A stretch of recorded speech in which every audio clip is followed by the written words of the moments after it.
विपक्षी नेता के रूप में जो भी उनका कर्तव्य है, उस कर्तव्य के तहत वो आरोप लगाते हैं। विधायक और सांसद कितने सक्रिय नहीं होते तो आज क्षेत्र की जनता उन पर विश्वास कैसे करती। आज 35-37 हज़ार मतों से हमारा विधायक विजयी हुआ है और हमारा सांसद कई लाख वोटों से अधिक से विजयी हुआ है। नमस्कार, मैं भूपेंद्र कुमार पांडे खबर 24/7 में तमाम दर्शकों का स्वागत करता हूं। आइए, आज हमारे साथ हैं डॉक्टर अनिल सिन्हा जी, जो कि शिक्षक प्रकोष्ठ के अध्यक्ष हैं प्रदेश का, और कुछ रामबाबू यादव के द्वारा तीखा सवाल किया गया है। उन्हीं सवाल का जवाब हम सिन्हा जी से लेते हैं। सिन्हा जी, खबर 24/7 में आपका स्वागत है। मैं आपको बहुत बहुत धन्यवाद देता हूं और मैं खबरी 24/7 का कायल हूं कि जो कि रक्सौल के सीमावर्ती क्षेत्रों के स्थानीय मुद्दे को लगातार उठाता रहा है। बहुत बहुत आपको बधाई और बहुत बहुत धन्यवाद। रामबाबू यादव का आरोप है बीजेपी के डॉक्टर संजय जायसवाल के ऊपर कि जो 2 व्यापारी रमघड़वा का जो अपहरण कर लिया गया है, आज तक उन्होंने वहां जाकर के उनका हाल खबर नहीं लिया। प्रदेश अध्यक्ष के क्षेत्र में जब ऐसी घटना होती है तो क्या यह लालू राज को आप लोग कैसे कह सकते हैं जंगल राज था और आज जंगल राज नहीं है? ऐसी बात है कि रामबाबू जी हमारे इस क्षेत्र के कांग्रेस के नेता हैं और चुनाव भी लड़ते हैं, तो वो अपने धर्म का पालन करते हैं और उनका जो राजनीतिक धर्म है, विपक्षी नेता के रूप में जो भी उनका कर्तव्य है, उस कर्तव्य के तहत वो आरोप लगाते हैं। और हमारे इस क्षेत्र के लोकप्रिय सांसद डॉक्टर संजय जायसवाल, जो इस क्षेत्र की समस्याओं से बिल्कुल ही सदैव लगे रहते हैं उसकी समाधान के हेतु और अवगत रहते हैं, उनके ऊपर कटाक्ष अगर वो नहीं करेंगे तो करेगा कौन? पहली बात। दूसरी बात कि जो बिहार प्रदेश का अध्यक्ष है, ये हम लोगों के लिए गर्व की बात है कि भारतीय जनता पार्टी बिहार प्रदेश का गर्व अध्यक्ष होना, और वो भी डॉक्टर संजय जायसवाल जैसे बहुत सारे सांसद बिहार में हैं, और अध्यक्ष होना ये चंपारण के लिए हमारे लिए गर्व की बात है। और उनके लिए एक समस्या है, और इस समस्या, यह कोई समस्या छोटी समस्या नहीं है, यह बड़ी समस्या है कि 2 सगे भाइयों का अपहरण हुआ और वो भी बाहर हुआ, कोई रमगढ़वा से तो हुआ नहीं है। तो उस पर प्रशासन लगा हुआ है, पुलिस अपनी कार्रवाई कर रही है। उसका नतीजा कोई एक दिन में थोड़ी निकलता है। किस कारण से हुआ, कैसे हुआ, क्यों हुआ, खोजबीन जारी है और प्रशासन लगा हुआ है। और जहाँ तक सवाल है रामबाबू जी, तो रामबाबू जी अपने धर्म का कर्तव्य का पालन कर रहे हैं। कहने का मतलब है उनका कि हमारे अध्यक्ष जी आकर के मिले उनके माता पिता से, लेकिन बीजेपी का कोई कार्यकर्ता हो या अध्यक्ष जी हो, आज तक उनसे बात नहीं किए हैं, नहीं मिले हैं। और एक और उनका और कहना है कि चंपारण का विकास तो हुआ है, केवल एक ही विकास हुआ है, वो हुआ है संजय जायसवाल को अध्यक्ष बनाया गया है, इसके अलावा दूसरा विकास नहीं हुआ है। कैसे दिखाई देगा रामबाबू जी को? ये जो सड़कें हैं, आप देखिए सीमावर्ती क्षेत्र में किसी गांव में आप चले जाइए, किसी गांव में सड़कें नहीं थी। सीमावर्ती क्षेत्र में आज जाकर के देखिए आप, तो पूरा क्षेत्र में विकास की एक तरह से कहा जाए तो नदी बह रही है। और ये जो मुख्य सड़क था, जो तातिया कंस्ट्रक्शन बना रहा था, वह अगर संजय जायसवाल नहीं रहते तो सड़क नहीं बनती। इसलिए कि नितिन गडकरी जी ने कहा कि जब संजय जायसवाल को मैं देखता था तो मैं झेप जाता था, इसलिए कि मैं कुछ कर नहीं पा रहा था। लेकिन उसे काम को अंजाम देने का काम भी, और कोर्ट के द्वारा जिसको संरक्षण प्राप्त था उसको भी निरस्त करा करके दूसरे किसी को दे करके काम प्रारंभ करवा देना, ये संजय जायसवाल का ही देन है। बहुत सारी सड़कें हैं, लेकिन उन सड़कों में भेलाई से छौड़ादानों से लेकर के भेलाई तक की सड़क, फिर रक्सौल के अंदर जो सड़क है, पथ परिवहन विभाग बीजेपी के जिम्मे था, मान्यवर नंदकिशोर यादव जी मंत्री हुआ करते थे, लड़ करके और उस काम को अंजाम देने का काम किया। इस रक्सौल के क्षेत्र के लोगों को विकास कितना चाहिए, विकास तो कर ही रहे हैं। आईसीपी बना, आईसीपी यहाँ रोड पर जाम लगता था, उन सारी गाड़ियों को आईसीपी भेजने का काम किया। लेकिन अगर रोड पर भी अगर सारी दुकानें लगेंगी तो फिर तो रोड तो जाम होगा ही होना है। उसको कौन रोक सकता है? ये काम सांसद का नहीं है, ये काम यहाँ के लोकल अधिकारियों का है, जिसको वो नहीं कर पाते हैं, इसलिए कि सारे लोग कहीं ना कहीं किसी न किसी रूप में राजनीतिक क्षेत्र से जुड़े हुए लोग हैं, इस कारण से नहीं कर पाते हैं। लेकिन और क्या चाहिए? बेतिया जाने का रास्ता है, आप देखिए जितने सारे कार्य बाकी थे, एक से एक ट्रेन चल रही है, आपको रक्सौल से लेकर के दिल्ली तक जा रही है, बाहर जा रही है। उनका एक और आरोप है कि पटना में ट्रेन चला दी गई, पैसेंजर ट्रेन। लेकिन रक्सौल से मोतिहारी जाने के लिए अभी भी दिक्कत है, पैसेंजर ट्रेन की व्यवस्था नहीं की गई है, बस वाले मनमाना पैसे ले रहे हैं। ये वो तो आरोप लगाने के लिए कुछ भी आरोप लगाते हैं, लगाएंगे ही, उनका कर्तव्य भी है, धर्म भी है। लेकिन जहाँ तक रेल की बात है, रेल धीरे धीरे, अब आप कल्पना करिए कि कोरोना महामारी के चलते जिस ढंग से संजय जायसवाल ने काम किया, कोरोना महामारी में भी रक्सौल पहुंच करके और जनता से, प्रशासन से मिलने का काम किया और पता करने का काम किया कि क्या हो रहा है, और यहाँ के कार्यकर्ताओं को भोजन उपलब्ध कराने के लिए आग्रह किया और उपलब्ध भी कराया गया। भारतीय जनता युवा मोर्चा के तत्वाधान में चलाया गया, भान चलाया गया और ज़रूरतमंदों को भोजन कराया गया। फिर उसके बाद पहली बार वह किट पहन करके, जिसको कोरोना हुआ हो, कोरोना से स्वस्थ होने के बाद, और किट पहन करके अस्पताल में जाकर के रोगियों से मिलने का काम किया। ये तो डॉक्टर संजय जायसवाल नहीं किया, पूरे बिहार में एकमात्र नेता थे जिन्होंने इस काम को अंजाम दिया। और अब ट्रेन चलेगी, अब जैसे जैसे आप देखिए रक्सौल में भी कई लोग मरे हैं और अभी भी जूझ रहे हैं, मौत से जूझ रहे हैं कोरोना से, जिसका आप नहीं जानते होंगे या हम भी नहीं जानते हैं। बहुत सारे ऐसे लोग हैं जो बताते भी नहीं कि हमको कोरोना हुआ है। एक और रक्सौल को सिकटा से जोड़ने वाले जो मुख्य सड़क है, कनाल, जी जी, जो भिलाई चौक तक बना दिया जाता है।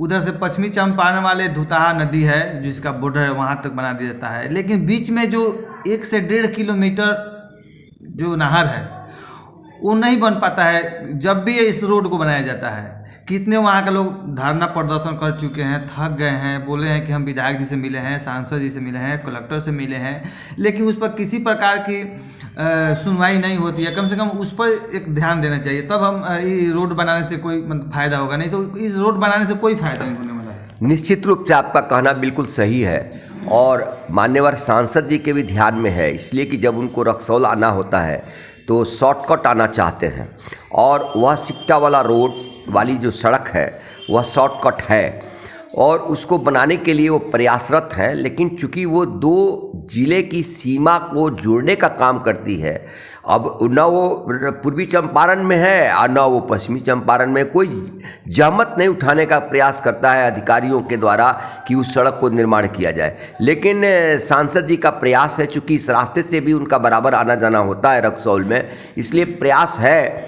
अब चूँकि सिकटा इनके क्षेत्र में आता नहीं है, सिकटा दूसरे क्षेत्र में आता है, लेकिन उनका प्रयास है कि इसको हम शीघ्र जोड़ने के लिए काम करेंगे। मुझे लगता है कि आने वाले वर्ष में यह काम पूरा हो जाएगा।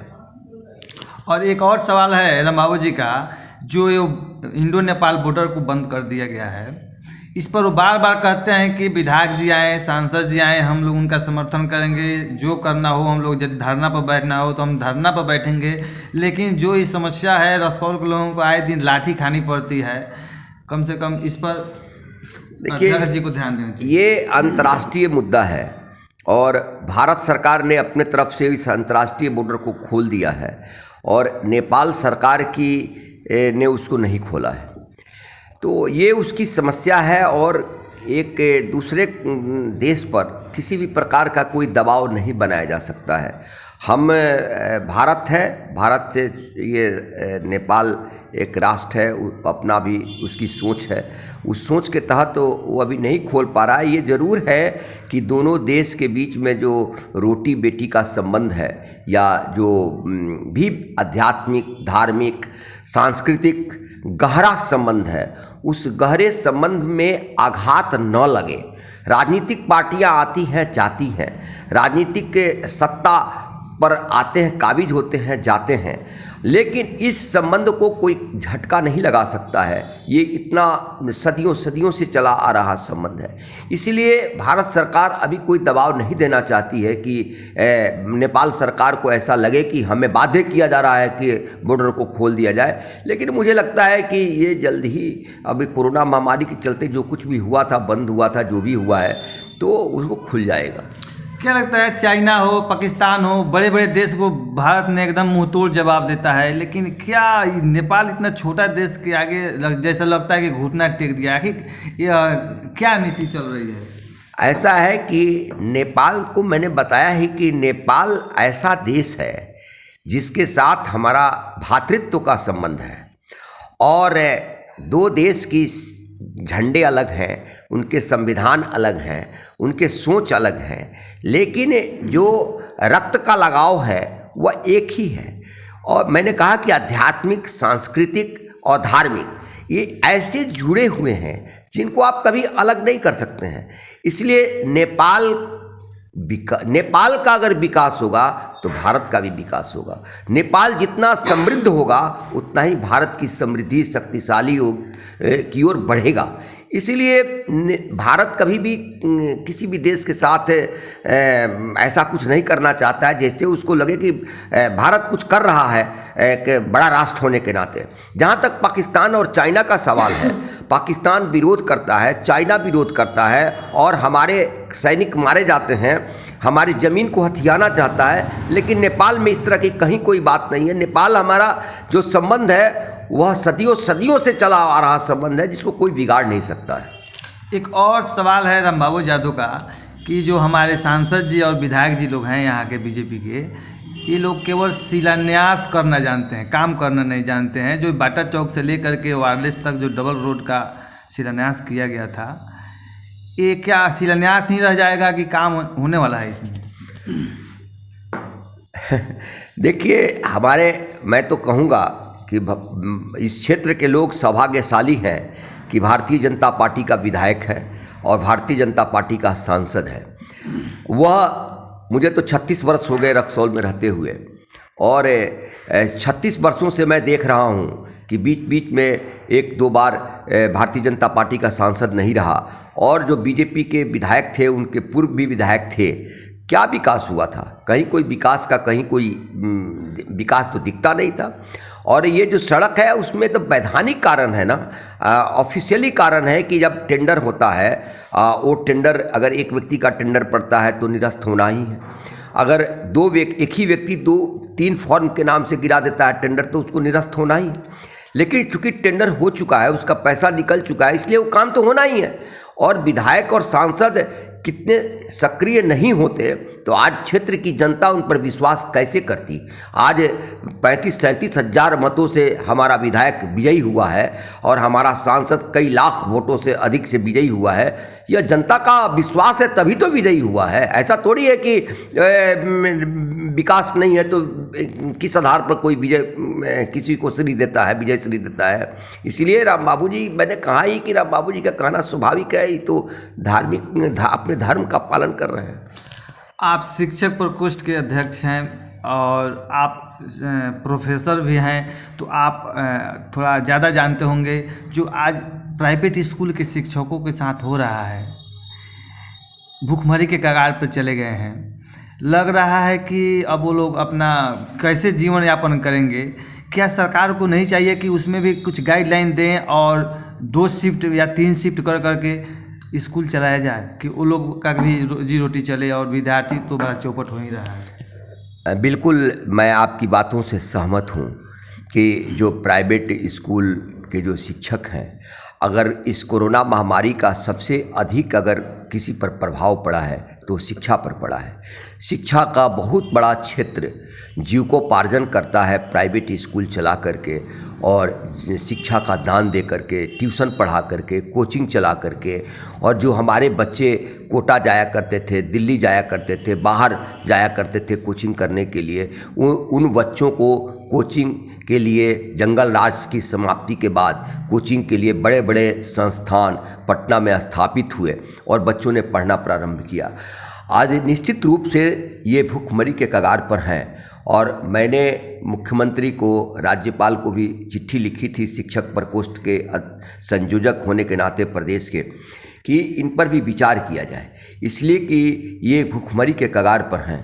अब सरकार की जो अपनी नीति है कि कब खोला जाए, विद्यालयों को खोला जाए, इसलिए कि जो विद्यालय 7th and 8th और 9th के लिए खुले भी हैं, 9th और 10th के लिए खुले भी हैं, उसमें भी बच्चों को कम संख्या में बच्चे को पढ़ाने की अनुमति मिली है। तो उनके सामने भूखमरी है, निश्चित रूप से है। और मैं तो सरकार से ये भी मांग करता हूँ कि उनको किसी न किसी रूप में मुआवजा दिया जाना चाहिए, इसलिए कि जो गरीब हैं उनको जिलाने का काम हमारे माननीय प्रधानमंत्री जी ने किया है। आज कोरोना महामारी के कारण कोई भी गरीब भूख से नहीं मरा है, सबको भूख में समाप्त करने का काम किया, अनाज दे करके हर दृष्टि से काम किया। लेकिन जो ये शिक्षक हैं, पढ़े लिखा वर्ग है, इसको तो किसी प्रकार का अनुदान नहीं मिला और उनके लिए समस्या है कि वो कहीं चलाते हैं विद्यालय, उनके वो इस भाड़े पर चलाते हैं, बिजली का बिल है, और टीचर को तो जो दिक्कत है, जो चलाते हैं उनको भी कितनी कठिनाई है कि आज 7-8 महीने से वो भाड़ा नहीं दे पा रहे हैं, बिजली का बिल आ रहा है उसको भरपाई नहीं कर पा रहे हैं। तो निश्चित रूप से सरकार को सोचना चाहिए। और मैं आपके खबरी 24/7 से मैं के द्वारा बिहार सरकार के माननीय मुख्यमंत्री एवं माननीय राज्यपाल से आग्रह करता हूं कि इस विषय, ये गंभीर विषय है, इस पर विचार किया जाना चाहिए और कैसे इन लोगों को जीवंतता प्रदान रखी जाए, इस पर विचार किया जाना चाहिए।